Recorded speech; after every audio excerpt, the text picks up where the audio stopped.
So we set it up so that we would be powerless. And other people and other forces would be seen as causing and instrumental for bringing on our pain. And all that Jesus says we have to do is see the problem as it is and not the way we have made it up. That's it. That's healing. When he describes what forgiveness is, he says forgiveness is still and quietly does nothing. It merely looks and waits and judges not. Same thing, very simple. He tells us, also in the workbook, the miracle looks on devastation and reminds the mind that what it sees is false. All three statements are saying the same thing. You simply look with me, with Jesus, at the problem. And if you let me help you, you will understand, as I do, that your problem is not outside because there is nothing outside. You put it outside so you would believe it were outside. What you see outside, you project it outside. And I will help you understand why you have done so, for all the things that we've discussed. And then looking at it with the love of Jesus next to you, as he says at the end of chapter 23, who with the love of God upholding him will find the choice between miracles and murder hard to make.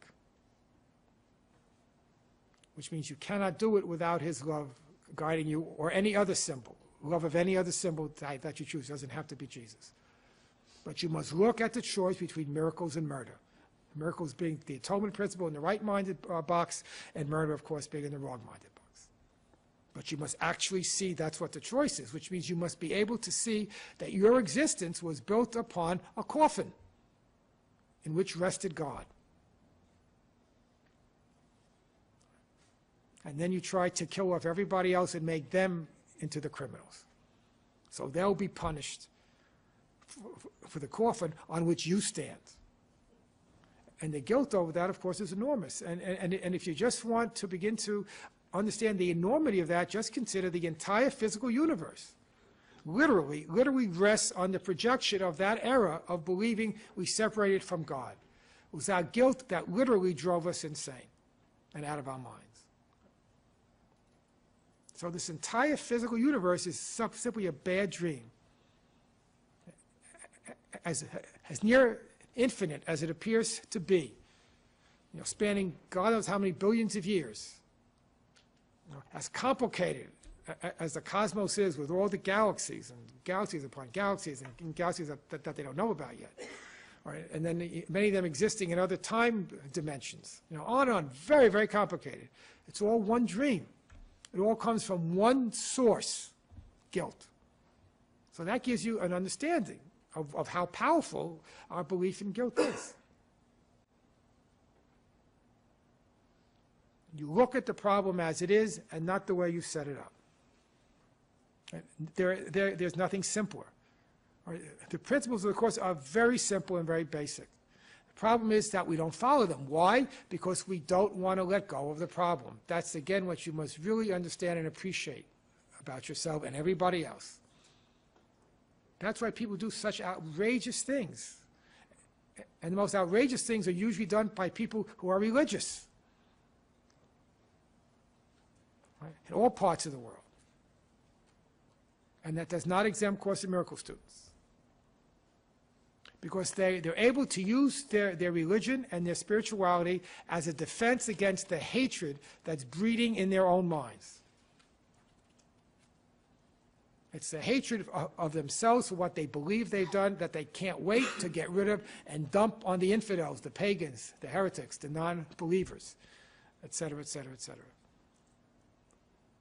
And because it's done in a religious context, it seems to have God's blessing on it. At which point, of course, God becomes as insane as everybody else. The only thing to know is which God is more insane: the Jewish God, the Christian God, the Buddhist God, the Hindu God, the Muslim God, the Course in Miracles God, Christian Science God. It doesn't matter. They're all insane. Because they're all seen as ways of justifying the ego thought system of their followers. And they all somehow seem to condone judgment, sometimes murder. That's why almost every religion or spirituality that began on a very high level with the inspiration of its founder ended up so absolutely terribly. Because people get terrified of the truth. They get terrified of the non-dualistic truth, that reality is all that there is and reality is non-material, non-temporal. It doesn't have division. It's perfect oneness. Has there been a religious movement or spiritual movement that hasn't happened to? Hinduism began with the Vedas and Upanishads, very, very high teaching. It ended up just like the Roman Catholic Church. Statues, rituals, hatreds, all kinds of things. Christianity began with Jesus. You can't get any better than that. Right? Look where it ended up. Right? And don't be surprised when the same thing happens with the Course in Miracles. That doesn't invalidate the inspiration that began a movement any more than it would the Course. But it simply says that people get frightened. And as the Course itself says, frightened people can be vicious. And they can be very vicious. But underlying that is all fear. It's the fear of who would I be without my anger? Who would I be without my hatred? Who would I be without my judgment? Who would I be without me? That's the real fear. And what defines me is my self-hatred, because that's how I was born. My ego was born out of hatred for God and then hatred for myself over what I believe I did to God. So that's where I was born, in that. And again, following the laws of the split mind, whatever I believe about myself will be so awful and horrific that I will repress it, and whatever I repress, I project out. And since we all did this as one son, when we made the collective, as a collective, we made the cosmos, then that one son just fragmented into billions and billions and billions of pieces, and each little fragment contained the whole of the ego's insanity and the whole of the Holy Spirit's sanity, which corrects and undoes the ego. And each of us carries that in its entirety, the full-blown ego system and the full-blown Holy Spirit system. But each of us has the same, and each of us were born out of the same fear. So why should that be surprised that everybody hates everybody else? There's always judging and criticizing, if not killing and maiming everybody else, because that's what the world is. It began with a killing. Don't forget that. It began with the murder of God. And since ideas leave not their source, everything else simply is a shadowy fragment of that original thought. That's the sickness.